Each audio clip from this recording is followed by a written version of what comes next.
The Wednesday week is sponsored by the Riverside Cafe. They do bloody good beer and food in there, you know. No, really, they do. Hello there and welcome to the Wednesday week, the Sheffield Wednesday podcast. I'm James. Normally at this point, whoever's hosting says something on the lines of, I'm joined on the line by, but for, I think, the second time in our existence, we don't have to say that because we're sat around the same table. Oh, it's so weird. It's so weird. So Vicky's here. Hi. And Eddie's here. I don't understand why we're all around the same table, and that's great, but why do we all have to touch each other? What's that about? You know that bit where I said we're not supposed to talk about that on the podcast? Okay, not for on air. Okay. That's for our personal records. Gets us to bond. So we are at the University of Sheffield in about, what time are we on? So in about an hour, the doors will be opening here ahead of the screening of All Wednesday at 7 o'clock. We'll talk a bit more about that in a bit. First of all, we're going to have to do this. We've got to talk about the Norwich game. I'm just going to go for a week. Should we not talk about Wednesday? Can we not? Who's had a lovely day? What about the Sheffield Hopcast? Well, new episode will be coming tomorrow. It'll be very good. All right, I mean, look, let's try and be as constructive as we can, because as a fan base, we have genuinely lost our shit this week. So, as ever, the voices of reason, let's between the three of us piece together what the heck is going on right now at Sheffield Wednesday. So, first of all, about the Norwich game, what were your reactions when the team came out? Fuming. Absolutely fuming. What about? Because I think, right, it is like absolutely fuming, right? If you won an award at school for doing Spanish and the next day your teacher was like, nah, fuck this, you're doing German, you'd be pissed off. And that is exactly what happened to Michael Hector the other night. It's not right. Like, he won Player of the Month for a reason. He's very, very respected as a player. He's come in and done well. And all of a sudden it's like, nah, fam, actually, Player of the Month, don't matter. It's weird, isn't it? Stupid decision. I understand the idea of changing the team in order to meet the challenge that we face. I can't imagine any reality where Jos was looking at it and going, nah, we shouldn't use Hector. Mm-hmm. You know, let's do something completely different. This is, and it's the worrying thing. We've talked about, we'll back Jos, and we worry about a lot of things. But one of the things that we've never really got to grips with is the idea of change for change's sake. And there've been players that have underperformed, and that's fine. Tom Lee's got dropped. That was a big decision. Mm-hmm. That's our club captain. He gets dropped. That's a big decision. But if Jos says that's based on form, fine. I don't think there's any reason why Hector gets dropped. And I think he said that it was based on form, didn't he? He did say that it was after the last few games. In what sense? But it's like he won Player of the Month. Yeah. It's like, how is that based on form? It wasn't a joke vote, was it? It wasn't like when we all go, oh, let's all vote for Hutchinson because he's not played him. It wasn't like that. It has been. I mean, to be fair, it was hard to pick a winner due to the fact that no one's been outstanding. But Hector has shown moments of leadership. I mean, obviously, we're going to talk a lot about Jos as this podcast goes on. It's inevitable. But I've got to ask about just this general tactic of. I was chatting to my friend the other night, Mark. And we were saying, obviously, he's been going through this period of when a player makes a change, makes a mistake, they tend to get dropped. Mm-hmm. Now, you can argue that's a good thing. Since Tom Lees has been back in the team after getting dropped, he's been a shambles, right? Yeah. He's completely out of confidence. He looks worse than he did before he got dropped. And I understand why he got dropped, but he looks worse now, having come back. Whatever Jos's... obviously, he's got reasons for dropping him because he did have a mare the game before and ultimately gave away a goal. But somewhere along the line, that's not been handled right because rather than coming back stronger, coming back better, we've got players that are coming back. He looked a mess to me on Saturday, Tom Lees. He looked a wreck. I don't think Tom Lees is a captain. I've said that. I must have repeated that 50 times this season. I don't think he's a captain. I struggle to think who I do think is a captain. Probably Adam Reach, and he's not just favourite of the month. I do think he would be a good captain. He seems to do that role anyway. Whether it's club captain or team captain, whatever. I do not think Barry Bannon is a good captain because I think, as it showed at the weekend, he has too much of a hot head to be a captain. He got booked for mouthing off yet again, and it's just, you don't need that when it's your captain, especially not for fantasy league players. But he's just not a captain, is he? He just doesn't command anything. He doesn't shout enough. He doesn't. He is the Tom Lees at the moment that we beat 6-0 at home to Leeds. That's who he is. Yeah. That's absolutely that's very true and very accurate. So, at what point then do you start looking at different characters? And given what we've seen today, that the club have put out a video featuring Daniel Pudil talking about the reaction that's needed against Sheffield United. Yeah. Is he a candidate for captain for either of you two? He's been here for a long time. He's played plenty of games. He's a senior pro, and he's never taken a leadership role before. All right, Eddie, tell me if I'm wrong in this statement. We do not have a captain in this squad. We just don't. We can pick someone and say maybe the best suited. We do not have we do not have a leader in this squad, and that is a massive part of our problem right now. Is that you need a team of leaders. You give one of them the armband, and they're the one that makes the ultimate call when it needs to be. At the moment, we have none. We have zero, and it's not even as if we have any that we're keeping back in reserve. Maybe you could argue that someone like Hutch could be a leader, but I think he's. If we're saying that Bannon's too hot-headed, you can't look at someone like Hutch and say that he can be the leader. We just don't have that player, and I don't think it matters whether or not who you give the armband to. We could swap it every week. We're going to be in the same situation because we just don't have. We're absolutely, as a football club from top to bottom right now, we are lacking clear leadership. Rudderless. It feels rudderless, doesn't it? Can I throw out a name that is a bit controversial, but as far as captaincy goes, so we're not going on skills, not going on identical twins, but I actually think that Liam Palmer would kick them all up the arse if he was captain. However, I don't think he's good enough to get into the first team. So it's chicken and egg, isn't it? But I do think that's the kind of personality, not player. That is the kind of personality. Someone who's been here a long time, knows the club, loves the club. It doesn't even matter if he doesn't support the club, as long as he's passionate about it. If you can be Adam Reach and play your heart out against Newcastle, then you can be any player at the end of the day. And I think you've got to just think about the shirt that's on your back. And if we can get someone in who really, really gives a shit about the team, then that's your captain, isn't it? But I think I can't tell you the last good captain we had. We've got a long and storied history of having club captains who just don't play. All they do is write programme notes, Steve Watson. Yeah, Steve Watson. You look at Glenn Leuven's, the last year. You look back to Marsden as well. We signed him because he's a Wednesday fan and all that, and he never actually saw the field. So I don't have a problem with the club captain being more of a figurehead. And actually, someone like Anati Nuyu is a great club captain, like Jose Semedo was a great. He was someone who encapsulated what it was to be a Wednesday player and kind of kept the dressing room focused in that sense. Yeah. Well, we have players who I think can fulfil that role, but being a leader on the pitch, right now you actually look at it and go, probably the likes of, Josh Onoma. He's probably he's leading by example. Hector's leading by example in the way that they play. And on the pitch, that's what you need from a captain. It's not about being great in the community. It's not about writing good programme notes. I just hope we're clutching at straws, aren't we? I hope Onoma doesn't lead by any example from Saturday, to be honest. We'll come on to that. We'll come on to that. Yeah, I mean, if you... this is not something you tend to do because of the fact that you're reacting to what's just happened, but if you watch the body languages of the players after the goals on Saturday, you could see that there was absolutely no one trying to take control of that situation, particularly the second. When the second goal went in, we're still in that game. It's a shambles. We've conceded 2 in 6 minutes, but there's half an hour to go. We can get back in that game. And the body language of those players, there was no one that was... There were a lot of people pointing the finger at each other a little bit, a lot of people trying to attribute blame. There was no one trying to organise, there was no one showing any clear leadership. There wasn't even any clapping, there wasn't even a pointless clapping of, come on lads, let's get back into this. And that's normally, Barry. We talk about, Barry Bannon, Lee Peacock. We talk about Barry. Sorry, Fudge. We talk about Barry Bannon. He is always the one we've conceded goals that he's the first one back, slams the ball on the centre spot, and he's like, lads, let's get going again. We're missing every aspect of that. There is no get up and go with this team. Let me ask you a question that a lot of people that are listening to this right now will probably be screaming as we're saying all this. Are we lacking that coming from the touchline as well right now? Yes. He did not stand up at 1-0, 2-0, 3-0, 4-0, 5.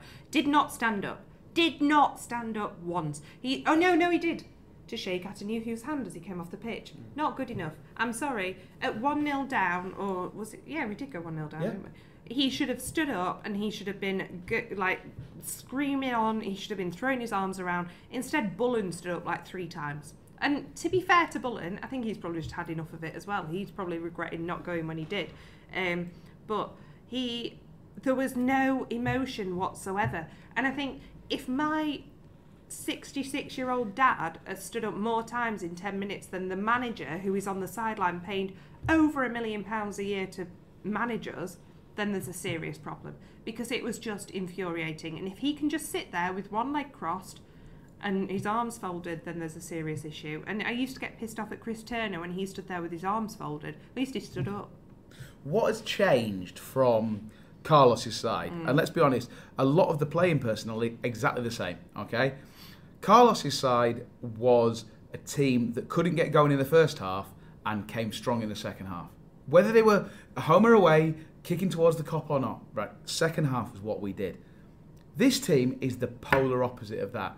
How have we fallen into a team that comes out after 45 minutes and literally lies down, goes to sleep? There is nothing. There's not the 11 players are on the pitch at 46 minutes. After 60 minutes, 70 minutes, even the players we bring on to change the game don't do the thing that even the worst Wednesday teams under Carlos did, which was give a different flavour, different shape to it. Yes, we're missing the likes of Forest. Have a mind of their own as well, because I don't think anyone does at the moment. It's almost like they're so... And we know that they do have a mind of their own, because like we've said, they've done that under Carlos, they've done that under a million different managers between them. But nobody seems to have a mind of their own. It all seems to be very formula, very sort of, you are playing in this position, you will kick to Barry, you will kick to Adam, you will do this. And if they can't kick to Barry, fuck it, they'll have a go anyway, but it'll hit someone else and go into the net. Like, there's no second option. Yeah, I mean... Yeah, it's the problem that we've got right now. I mean, I took probably three main problems from Saturday. Number one, and this sounds ridiculous because we lost the game 4-0, we could have won that game on Saturday. We created enough chances in the first half to win that game. The biggest worry by a mile for me is the fact that teams now, every team that we are playing knows how to beat us. You keep us, you sit tight for the first half. You could even actually afford to concede to us in the first half, because in the second half all you've got to do is just run straight down the middle at us. We've got nothing in midfield that will remotely try and stop you, and we've got no defender that's got the balls to be able to stand in your way and stop you. If you run directly at us in the second half when we're a little bit tired, then you'll just absolutely walk it, and that's exactly what Norwich did. Not beat us with a 4-0 performance on Saturday. No. They were average. Yeah, maybe a little bit. They were fairly clinical. And actually, do you know what? We were lucky that it was 4-0, because it should have been 5 and it should have been 6. When the second went in, I said this is going to be 6 or 7. But it was clear-cut chances that if it was 1-1, you'd have thought they'll stick those away. The fact is, they were 4-0, they were out of sight. And you know, Dawson, to be fair, made a couple of good saves, but I still think that they'd have buried those chances if they really needed to. And that's a worry. We could have been losing that game 6-0, having actually been able to win it in the still first half. Still not made a change. And it wasn't just one play. It wasn't just unlocking our defence for one player to get in behind. There were times where there were 3 or 4 Norwich players beyond our back line. They were queuing up to score. There is something very, very wrong, and I don't know enough about, newsflash, I don't know enough about football to know whether that is they've been drilled incorrectly or whether they're not trying hard enough. But you know that. It's an untenable position for Sheffield Wednesday that we can't hang with any team in the second half. It feels a little bit like when your manager tells you to spell something a certain way and you know that is the wrong way to spell it, but they have told you no, that is exactly how you spell it. Forget I before E and all that crap. So you spell it the way your manager tells you, even though you know it's wrong. But you daren't not stick up for yourself, but you don't challenge the mould. You don't just say, no, actually, I'm going to kick it this way. No, it's still the same every week. Oh, hoof it to Newhue, hoof it to Fletcher. If Bannon's not there, hoof it to Pelopessi. It doesn't work. But this is going back to the team formation, but Fletcher and Newhue together, it does not work, does it? You'd be much better off play Fletcher up front on his own. Fletcher had a great first half. Fletcher has serious football intelligence. We've talked about this. The guy was by far and away our most intelligent player on that pitch. But Newey alongside him, it was almost like a comedy double act or something. It's like you've got the one that knows what he's doing, and then someone else that's just like completely aimless, just didn't know what to do, didn't know what his positioning was. His whole point is being a man mountain, isn't it? That's it. And I don't want to get into just slagging players off, but I'm really concerned about Pelipesi as well. His positioning is just, he gets in the way of players rather than contributing anything to it, and he allows the opposition midfield just to stroll through. And I'm not one for jumping on bandwagons. We'll talk about the singing in the second half in a bit, but that team for me right now is absolutely crying out for a Sam Hutchinson in the middle. We need someone in the middle that can stop an opposition just waltzing through. And I'm sure that there are reasons why he's not in the team. But, and it's so rare that I end up saying something like this, I don't give a shit. He needs to be in that team. And whatever the reasons are for not playing him, he might be an absolute pain in the arse in the dressing room. I don't care. We're losing games 4-0 at home. He has to be in that team now. He's got to be, because we're so lightweight in midfield. Play Fletcher up front on his own and get an extra body in midfield. Stick Hutchinson, and if it has to be Hutchinson next to Pelipesi as two deep-lying midfielders to just stop us being so lightweight in midfield, then that's what we've got to do. I'd go so far as to say that even putting a Dave Jones in there empowers Barry Bannon and Adam Reach to go and do the things that they're better at, because right now they just fall between the stools. They're having to go and do that water carrier's job. Because Pelipesi right now, his form is terrible. He's been great at times. He's a very streaky player. Towards the end of last season, he was one of the main reasons that we had that great run towards the end of the season. Right now, he's not doing it at all. And when he's been given the job of being the water carrier, he's not. He's isolated. He's too far up the pitch. There is no structure there at all. And so as a result, not only are we not getting a good performance out of what should be a holding midfielder, we're also not getting the performance and the freedom out of the players who are there to unlock the defence. So it's just a double whammy. So even a net minus player like Dave Jones, who is no Sam Hutchinson, he can be in there and hold that midfield and free up two more players to at least have a go at doing their job. That's not the solution, but at least it's a world away from what we saw on Saturday, because that was horrendous. Was Morgan Fox on the bench on Saturday? He wasn't. I don't know if he was on the bench. He wasn't involved. He certainly didn't. See, what has he done wrong since he came on the other week? But I don't think it's doing anything wrong, is it? It's doing things right, isn't it? It's the rotation thing. You're player of the month. Get out of my club. You're done. Fox played all right at Birmingham. Yeah, that's what I thought. He was one of the players that didn't really do anything wrong. Having said that, I'd much rather have Matt Penny in the team personally. Yeah. In actual fact, with the way that we're defending at the moment, I wouldn't be adverse to giving Fox a try at centre half, because I think when he's played there for us, he's played all right. And I think at the moment, players like Poodle looks like he could make a challenge that saves you a game, or he could go to kick the ball and just completely miss it. Like, you just don't know. From literally one move to the next, you don't know which Daniel Poodle you're going to get. That's very Lee Bullen-esque, isn't it? And you think he's following his own defensive probably right now, it's very Tom Lees-esque. It's very, at the moment, it's absolutely just representative of our back line. And playing two at the back just doesn't work for us. It just doesn't work for us, and we've got to just give up on that. So we talked about, touched on scapegoats, and we've given some names, and they are the players like the Morgan Foxes, where on social media after the game, these players get absolutely killed. Second half, there was chanting going on. There was singing. Fans on the Kop were singing Kieran Westwood's name. Yeah.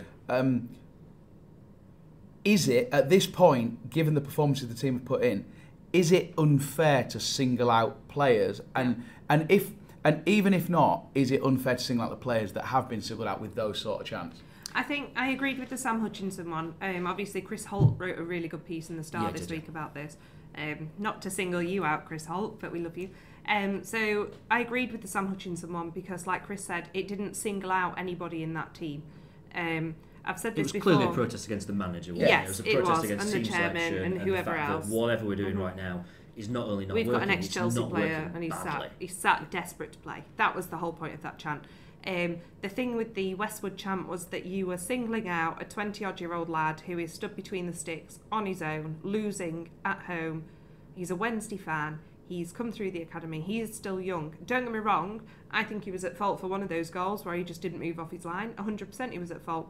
But then again, you could say that every week about a different player. He's also faced a penalty and faced it down. He'd also saved a penalty. I forgot that ever even bloody happened. That. Yeah, I mean, he would have saved that from any of us. Let's be honest, we would have all saved that. Fair enough. But Part of he saving still penalties saved sometimes a the stuff penalty. you do on your line, isn't Exactly. it? So you can still take some credit for it. And I get that, he did make a mistake and he stayed on his line. He shouldn't have done.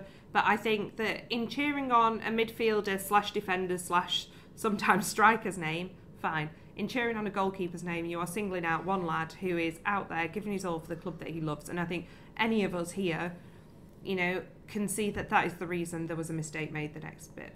Is it going to affect this squad? We've all watched Wednesday at our lowest ebb when we were signing players who had no experience of playing in front of big crowds, with that kind of level of demand.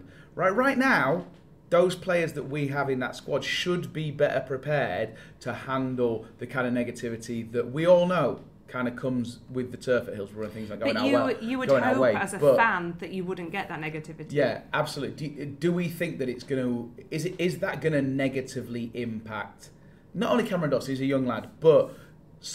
just the general, when things don't go right, those boos ring out, the sighs ring out. You can really hear it, can't you? Yeah. Well, if you had to pick out a word that sums up, the club as a whole, fan base, everything at the moment, the only word that I could think of right now is toxic. Cancerous. Like everything is just absolutely awful. And I don't even want to repeat some of the things that I've seen on social media. I don't know if you've heard the story about the tweet that someone put up that they got took down. If you know what I'm talking about, I don't even want to repeat it because it's not even worth it. But just some absolutely awful stuff. I didn't actually see that one myself. One of my friends texted me about it because I've just stayed off social media. Yeah, I didn't see it. It's just toxic. It's absolutely toxic. And there's no way, I don't think that the fans that sang Kieran Westwood's name were particularly trying to upset Cameron Dawson. I think that they were just trying to protest about what's going on behind the scenes. I get that. The net effect of it is certainly that, if you're Cameron Dawson, you hear that. I mean, the lad's had a torrid few weeks, he's probably used to it. But, the net effect of that is that it's going to upset him, no doubt about that whatsoever. But I don't think that was the aim of it.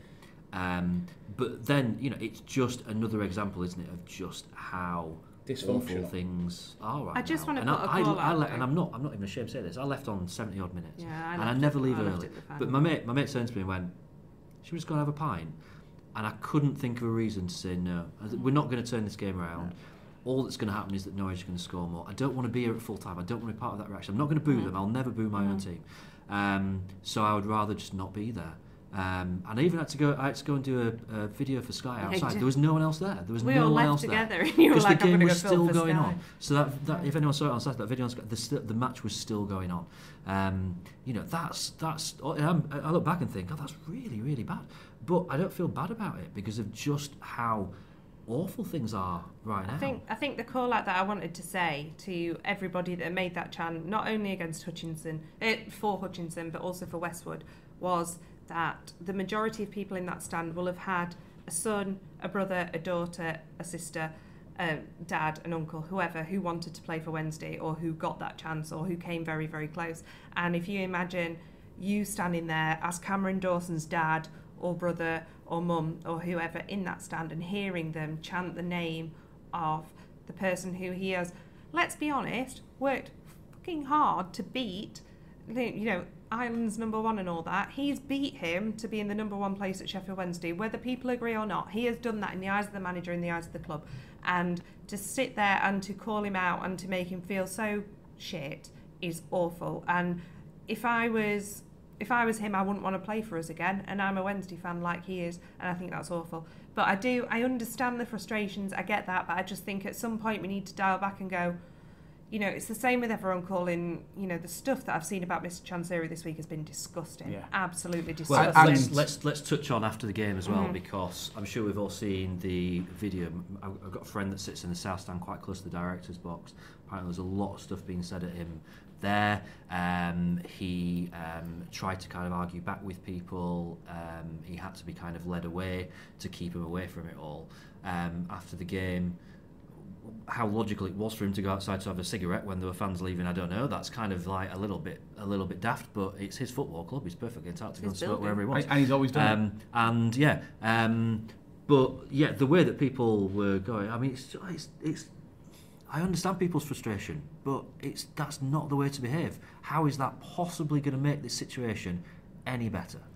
And let's not forget here that Dave Chansiri is bankrolling everything that we do. Yep. We are a football club, and I've said it a million times on this podcast, that cannot wipe its face without the assistance of a benefactor. Right now, Dave Chansiri is that benefactor. And you know what? You might not like the decisions that he's made, and I don't agree with them all at all. However, without the money that he puts in, and the fact that even in this, and it's been a terrible couple of years for him, given what his stated ambition was, which was Premier League in 2 years, and the money that he put in, and how close we got, okay? Nobody would have been surprised if he'd have just walked away and gone off and done his next thing. The fact that he is, by all accounts, has written this off as a lost season, but he's willing to go again, and he's looked at the FFP situation, and he understands very, very keenly what the situation is right now, and he's not thinking, right, I'm going to bail out, I'm going, I've given it a go and that's it. He's ready to go again next season.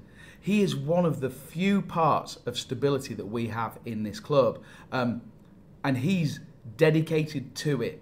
Maybe he doesn't love Wednesday in the way that we, who have grown up with Wednesday, love Wednesday, but he loves Wednesday in his own way, and he's 100% dedicated to continuing the project that he has put there. I don't think that makes him immune from criticism. What we saw on Saturday is so far beyond what is acceptable criticism that it verges. I feel, without becoming this, I'm a loose liberal wanker, I feel that if he was not Dave Chansiri, if he was Dave Chance and he'd come from Sheffield, he wouldn't get the same abuse that he gets. People give him that abuse because he's not from around here, and they feel like somehow that means that he can't be trusted.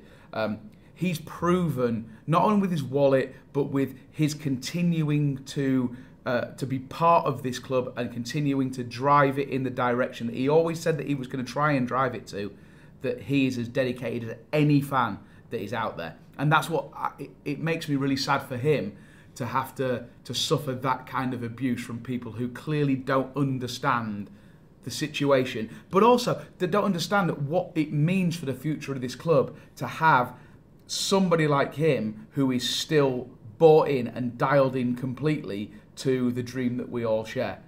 So it's completely self-defeating. He's bought this club for his two sons, hasn't he? Yeah. He said that from the start. Yeah. He wants to leave this to his two sons to go, here you go, you're at the top of the Premier League.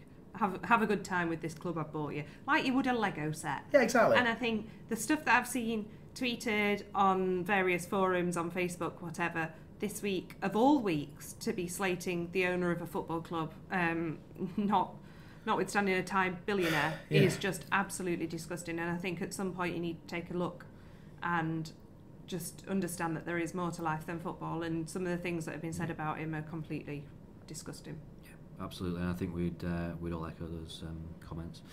So let's talk about the other big discussion that's been taking place in the aftermath of the game, and that is the future of the manager. There was a discussion on a TV show, a football show, where Mick McCarthy was on the panel asking him whether or not he'd be interested, in which he very cunningly replied by saying Sheffield Wednesday have already got a manager, but basically said, if I'm offered it, yes, I'll take it. So that kind of got everyone talking. We talked about candidates last week, and I don't really particularly want to talk about individuals again, because right now I must have had Dingle Bastard tweeted at me 10 times this week. We're a couple of days away from a game that clearly Jos is still going to be in charge for, and I feel that this is a discussion more for when we go into the international break, personally, unless either of you particularly want to get into that I agree. discussion. I'll kind of whiz through the news that's knocking around before we talk about our forthcoming match, which will be fun. Just on that, before we do, I think one thing that maybe some Wednesday fans are missing, and I don't want to tread on the toes of the FFP podcast, but there is a financial implication to changing the manager. So let's just say, for the sake of argument, we are a club who are just about managing right now. What do we think the logical conclusion is of having to pay off a manager and then paying a new manager to replace him? Pro tip, it's probably going to be players getting sold. So, okay, I'm not saying that is beyond the pale. If there is something that we need to do and we know what the corollary is to doing that, fine. But it isn't just snap your fingers and get Sam Allardyce in, because guess what? He charges £5 million for 6 months. So, yeah. This is not. We're not in cloud cuckoo land as Wednesday fans, but it's really important to understand what the constraints that we have on and this that is situation there again, where we trust in not so much Dave Funchal-Siri, but we trust in Katrien Mier, because she knows what she's doing here. She's not stupid. We've met her. She is the ultimate strong, independent Beyonce woman. Like, she is out there. Yeah, exactly. If you could see that dance, that is Katrien, and she knows exactly what she's doing, and I have 100% trust in her. I really do. I've noticed quite a few people turn the blame on her as well this week, which I think is just ridiculous. But you know what? And I think there are football fans out there and Wednesday fans out there who read the news once a year, and so they're still labouring under the Katrien when she was at Charlton, and what the fans were saying. It's crazy, but you can't please all the people all the time. But also, we've got a little bit of a duty as Wednesday fans to kind of educate other Wednesday fans as to what's right and wrong. She's got cracking legs as well. Oh yes. News, James. You are listening to a very upbeat edition of the Wednesday week. This is the least comedy Wednesday week we've ever done. It is, yes. Because we're all face to face. Yeah. Sponsored by the Riverside Cafe, where Belgian Blue is back, which actually helped numb the pain of Saturday quite a bit. Right, injury watch. This is fun. To lighten the mood. Yeah. So since we last recorded, Gary Hooper out for another 10 weeks. Brilliant. He's gone. I'm sorry, he's gone. Has he died? Sam Winnall for another month. What? There's a chance there that we might see a bit of Winnall. Matthias and Forestieri apparently both out for the derby. I've got a feeling we might see Forestieri on Friday. I don't know why. There was a bit of talk about this in the pub. I think he gets named on the bench, and then when we're 3-1 down, he doesn't bring him on. Actually, that would be the ultimate Yoss. He brings on Name on the bench and doesn't bring him on at all. The positivity of the one. I like that. Kieran Westwood, which I don't think he's doing anything, but he's injured for another 3 weeks. Apparently he's picked up an injury, so that is injury watch. Youth watch, I should probably hand over to Vic, because this is traditionally your bit now, isn't it? We're swiping right. It's time for youth watch. They lost, didn't they? They lost the other day to Bolton. 2-1 against Bolton. 2-1 the score. Yeah. Van Akens started and evidently did really well. Absolutely dog shit from the bottom to the top. So there we go.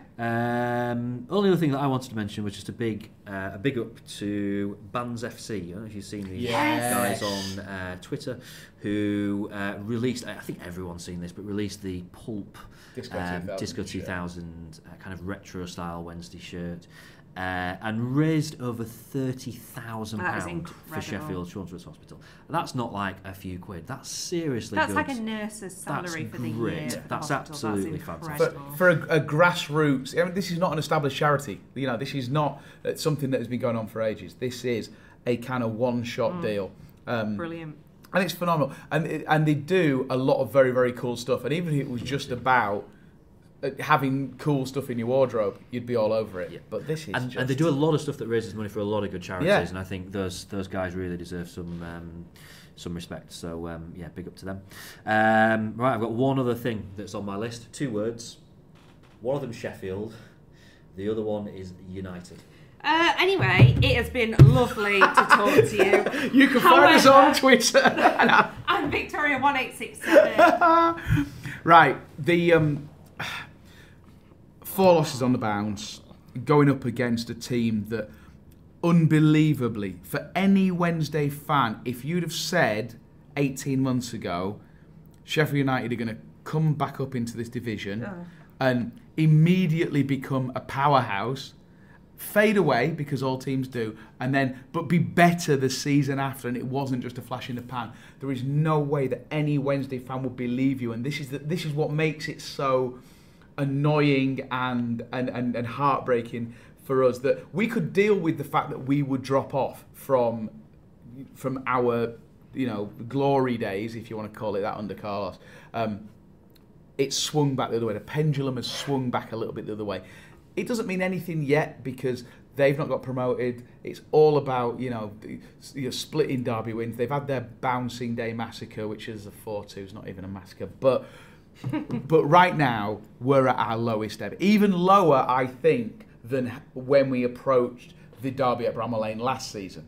So I think it worries us all even more.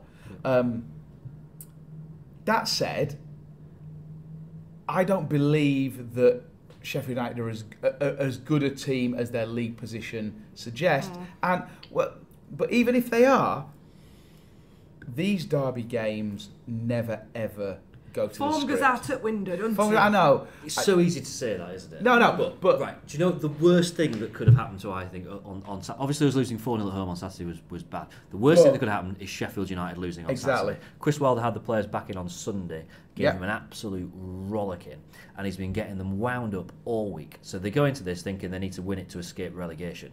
That is the approach that he's going for with his players. And that's the kind of manager that we need. Not Chris Wilder, but that's the kind of person that we need to come in. Probably so, but we haven't. I don't want Megson. I'm not saying Megson, but you need someone to come in and be like, what the hell are you playing at? You're going to get relegated if you don't win next week. What do you mean? We've got first. No, we've got different players. They've got hungry players, and that's why Wilder's approach works for them. That these are players who, Billy Sharp aside, and he's 100% Blade, and there's a reason why he plays the way that he plays. The rest of them, generally speaking, are players who are hungry and desperate to prove something. We're the opposite right now. We are a bloated team of someone will come in for me anyway. Of players who never, never made it. So I think as Wednesday fans, do you remember a few years ago we went to Bramall Lane and we conceded 3 in the first half? Yeah? And as the teams came out for the second half, the announcer at Bramall Lane said, "Welcome back, Sheffield United FC. Enjoy this second half. It's going to be brilliant." And we came back and got a 3-2. And we ended up losing, but it kind of felt like a draw. Because, I was in the home end. Yeah, and so, and it was a bit of a V's. Right now, Wednesday fans, I think, would snap their hands off for something that approaches that, or last season's backs to the wall. Bit of fight. Exactly, bit of fight. And I actually think that we've got enough in us that we'll give that. I don't think there will be a capitulation. It won't be like Saturday. I fully expect to lose. Yeah, I think we all do. I think most Wednesday fans would do, and that's the best and only way of going into that game, isn't it? And you know what? And there's no shame in it.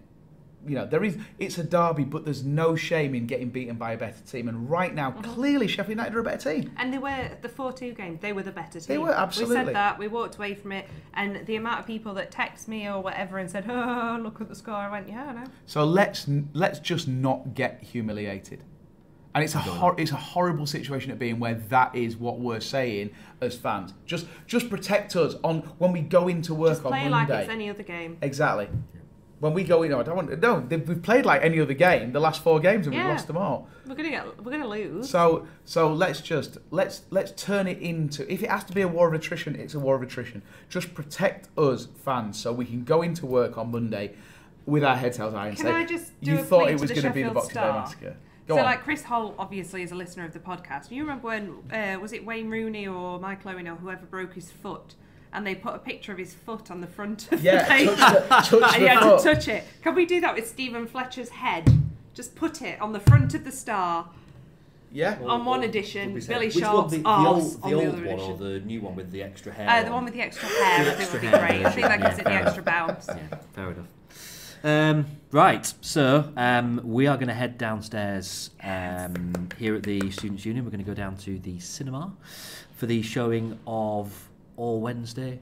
Should we let's do our quick sign-offs now, shall we? Because we'll probably not get a chance to do it later on. So you can get me on Twitter at James Marriott. I'm at Victoria1867. And I am at Sausage Arms, although I'll also be on Sky One at 9 p.m. on Friday night. All episodes of The Heist available on demand at that time.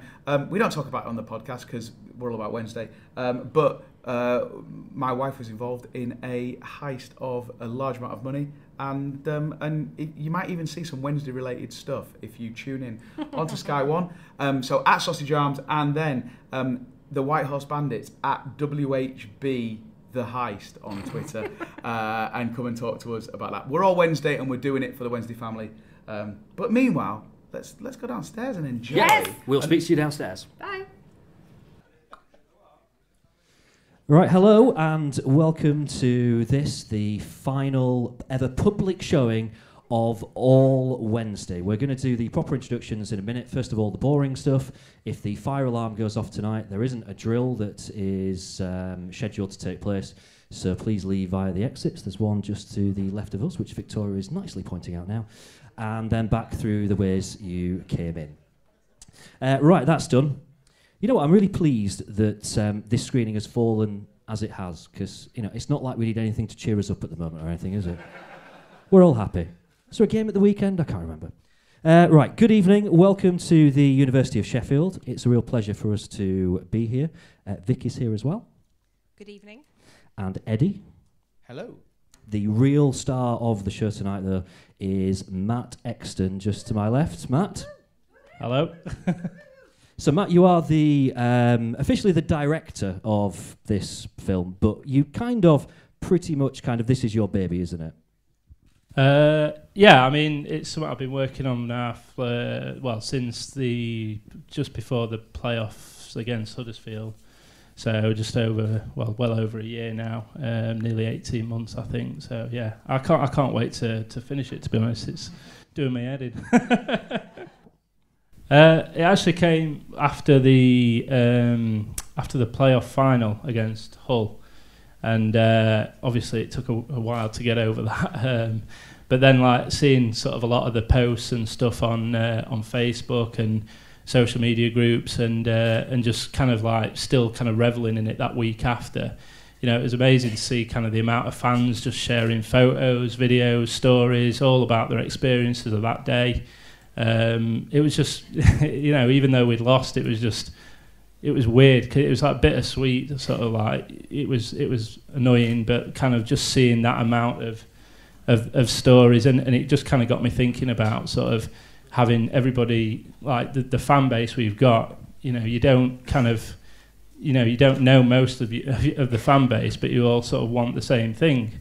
So I just got thinking about it like that way, really. And then sort of when it came to the 150th anniversary, the idea was to try and do something for that. But at that point, I didn't really know what I was going to do. So yeah, that was the initial inspiration for it, I suppose. So I've got to ask you, Matt, obviously you've worked with the club on this. You did it all yourself. There's no question about that. But how supportive were the club with you doing this? Because we could all imagine that they were quite standoffish or this. Actually, to be fair, they were really good. Trevor, who's here on the back row, I think. Hi, Trev. Trevor was my initial point of contact, and I came to him with this idea. And at first, I was just is there any chance I can come and film the ground? The starting point was to come and get some shots of the ground. To be honest, I was just trying to blag getting inside the ground to have a little look around it while there was no one else there. I always wanted to do that, so I sort of took the camera, and he was, I think he was a bit well, yeah, all right, do whatever you want, mate. Fill your boots, mate. I think he was at first he didn't really know. As I started doing that, and then I started pushing my luck a little bit. I said, is there any chance I can come and film a game? And yeah, he was great about it. Him and the rest of the team was yeah, that's great. You can come along and do that. And then we've just been sort of talking throughout. Really, they help support it by putting out the news story to try and get people to submit the stories. They've shared it on Twitter and the social media channel, so it got more reach. I needed it's got to the point now where, as I've done it, I've thought, all right, to release it, it's going to need some money to be able to sort of pay for some of the licensing of some of the clips in there and stuff. So it was more than happy to sort of let me use everybody's contribution tonight. So thank you, everybody, if you see it, online. So yeah, I can't fault them enough. And obviously there's other guys within Wednesday that I've worked with as well. Like James has been really good. The ticketing manager, I think is. I don't know.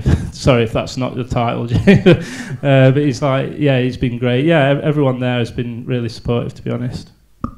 And one of the things that's phenomenal, Matt, is that we live in an age now where you've got the likes of Man City and they have their, massive Amazon productions, and it's behind the scenes. And, I think Man City fans, they're blessed to have that kind of exploration of what it means to be a fan and behind the scenes look at the club that they love.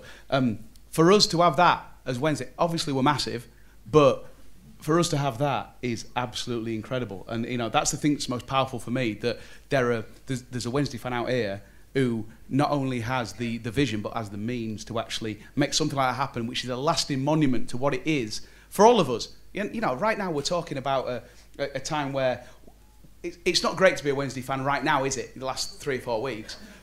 Yeah, and after Friday night it'll be fine again, won't it? We hope so.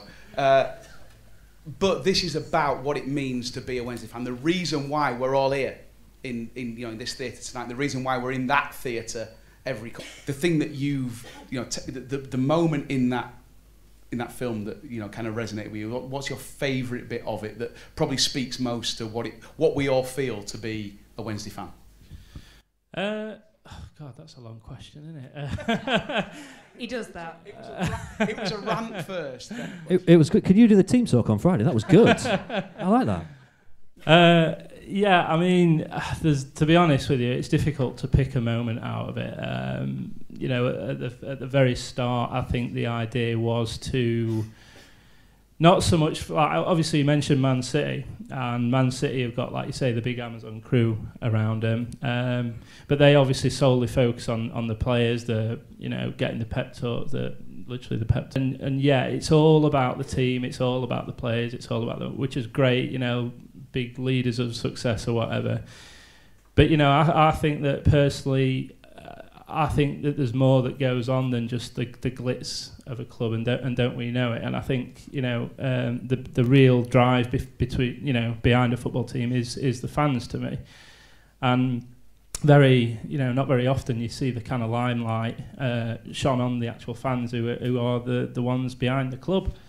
So I think it's difficult to pick a specific moment, because everybody that I interviewed I kind of really bonded with and had a really good chat with, and it turns out that some of the stories that I actually selected to be in there, I didn't use the actual story because I just ended up talking about Wednesday, and it kind of contributed to it sort of shone on a kind of period of the time, certain times of following Wednesday. So it's a bit half and half. It's not full on kind of just fan stories, but it's also a bit of a timeline into sort of highs and lows as well. So yeah, I suppose the one kind of moment that I kind of always pick out is the fact that we got that kind of stunned Brummie without trying to sort of ruin anything. Keep an eye out for that guy. That was probably one of my proudest moments, I think. Actually, I am not trying to make you cry right now. Okay,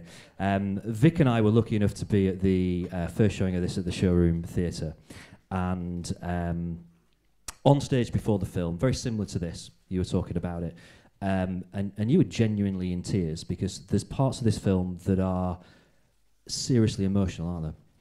Yeah, I mean, to be honest, I weren't crying. It was just the aircon were a bit like... Yeah, obviously. I don't know. Did anyone else notice the aircon there? No. Towards the end of the film, it got me a little bit, actually, yeah. No, yeah, there are...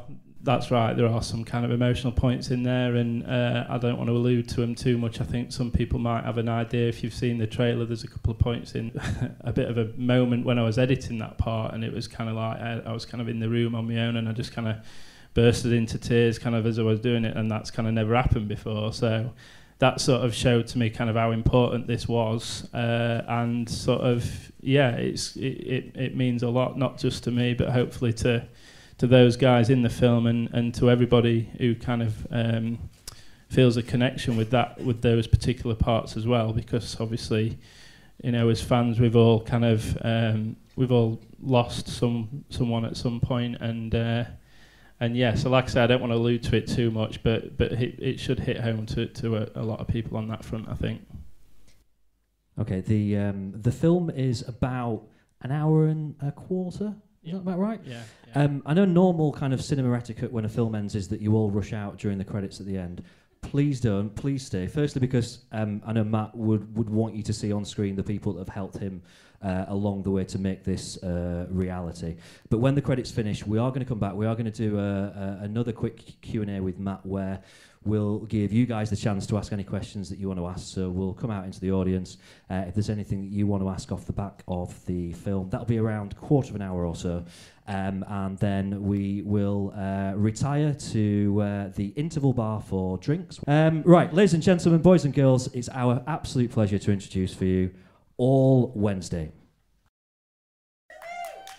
3, 2, 2.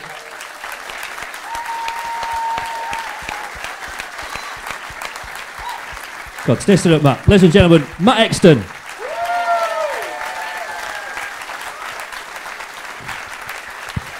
Thank you. You're on. Right, if you have got a question you'd like to ask Matt or anything that you want to say about the film, stick your hand in the air. Eddie and Vic are around with microphones. God, there's so much to take from that, isn't there? I know we've got some people from the club here. Can we get the players to watch that before Friday, please? I mean, so many poignant messages, particularly in a week like this. You know, our fan base has been quite torn this week, and there's been, you know, some quite unpleasant things that have been said, and I think that just kind of reminds us all, doesn't it, what it's, you know, all about. We are All Wednesday. Yeah. So Matt, I mean, my first question for you. This is the second time this film's been shown in public now. How do you feel when you watch that back? I don't know. It's weird. I see something new every time, and it from a kind of technical point of view, I think, I should have put another bit in there, or I should have put another bit in there. So I'm still analysing it every time. You're criticising your own film now. Well, you know the bit where it took playoffs, and then it shows like a newspaper clipping where it says United now have to try for the playoffs. I just wish I'd have put a clip in of Simmons and just blasted ball over. You know, and yeah, it's kind of things like that. I thought, I should have put that in there. So. I know we have got some people in the audience that want to ask a question. Just give us your name before you ask your question, if you would do, please. It's Samantha Doman, and I just was going to say what you just said. Can all the players watch this before Friday, please, and take something from it? I can't answer that. I haven't quite got to the point that I've got the numbers yet, but you might have to ask the club that one. If you do want to ask a question, I've been asked a few times this evening as we've been doing stuff on social media, Matt, will this be released on DVD? About the next...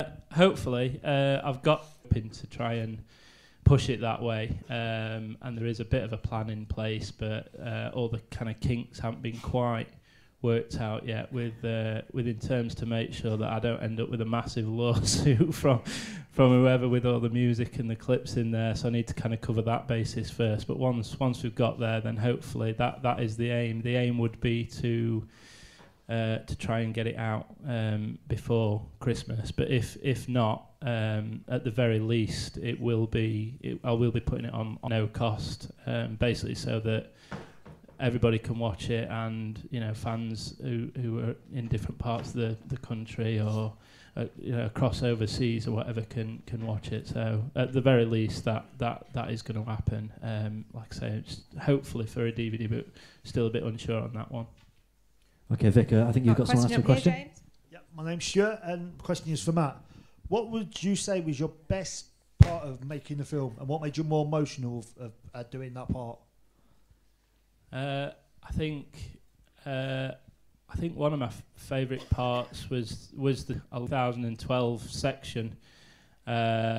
Just it's quite a lot of poignant and important games in that season that you kind of think, you know, can you remember that? Can you remember that? Can you remember that? And it was quite hard to try and narrow all that season into that kind of 5-6 minute segment, basically. So.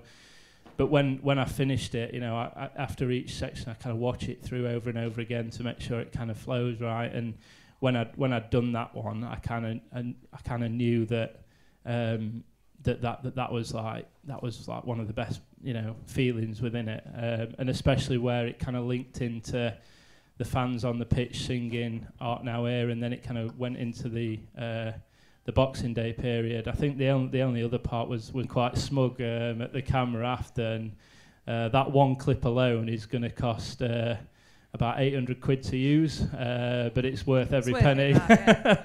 So yeah, I think that was it. On the emotional point of view, obviously the stuff towards the end, as I said before, it kind of had me in tears, kind of editing parts of that, and that's never happened to me before. And yeah, it was hard, but again, kind of as I was watching it, I sort of felt like it was important that came across, basically. Have we got any more questions from the audience? Just pop your hand in the air if you do want to ask one. We've got one down the front here. I'll pop over here. Thank you. I think that was brilliant, Matt. You and Sean and the rest of the crew, what you've done for that film. I think Wednesday, I've never seen it like that before, and I'm sure S2 are going to have a go at it now they've seen we've done it.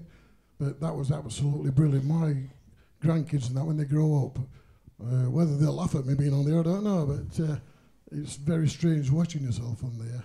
And if there's anybody in this audience that's got a show, I've still got my other one in house, so I'll bring it. Hey, that'll be going on eBay now. But that's the main thing I want to say. Well done, and I'm sure everybody will. I'm going to watch it again and again. Not just because I'm on it, but good. Thank you. I'm cutting you out, Chris. I think there's going to be a big queue and interval, Matt, to buy you a drink. I mean, Matt, obviously you're going to be around in the bar afterwards for anyone who wants to ask questions to you. The final question I'm going to ask you is something that you've asked a lot of people while you've made this film, but I don't know how many times you've answered this question yourself. What does it mean to you to be a Sheffield Wednesday fan? I don't know. I think it's hard to. Yeah, I think it's hard to answer because there's no one answer for it.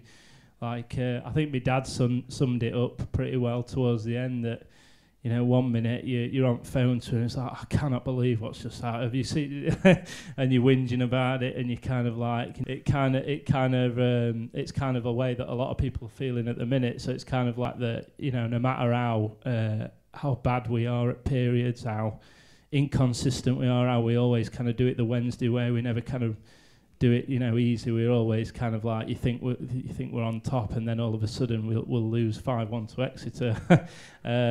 Everybody, it don't deter people, and to have the following that we do and go to those away games and have that support is just incredible. And it is a cliche to say it, but I do believe that like our fan base is one of the best in the. It's certainly better than that lot over at S2. Amen. No matter what they say, and I know there's periods where you have your ups, and we had that 6 seasons where they were kind of down there, and we were kind of laughing at them, and now it's kind of reversed a bit, and I think that's the way it is. But I'd much rather that kind of up and down sort of excitement rather than just be riding high, winning the league every year. I'm not saying that I wouldn't take that, but I'd take it like for a couple of seasons. But I do enjoy the excitement of also kind of having the bad parts as well as the good, really.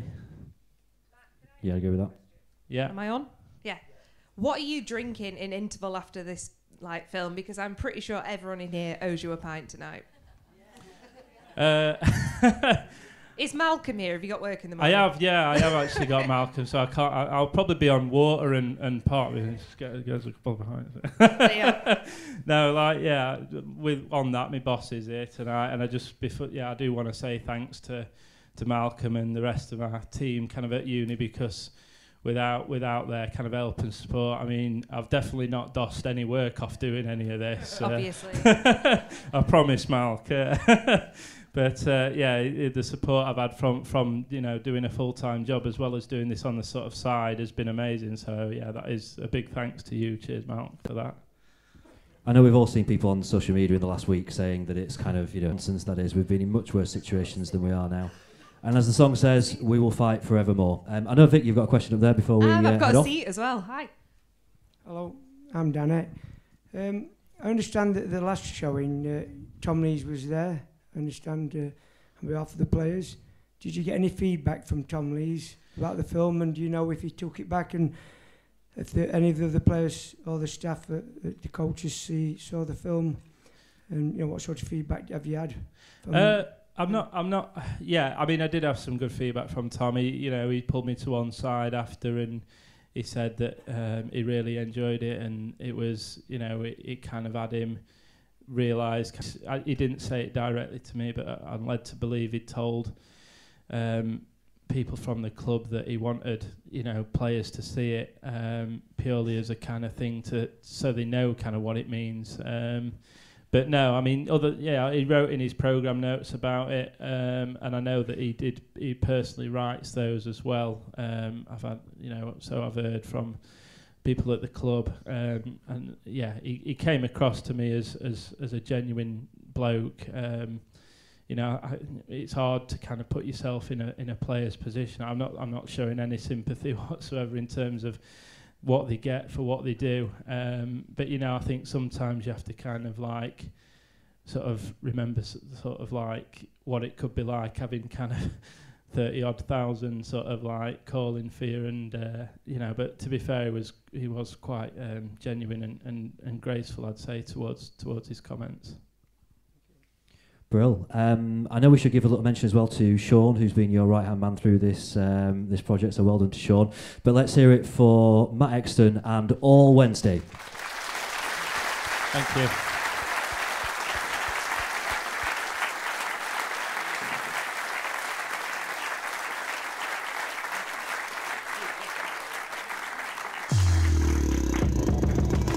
Keep up to date with the Wednesday Week on Twitter at TWWcast or on our website, thewednesdayweek.co.uk.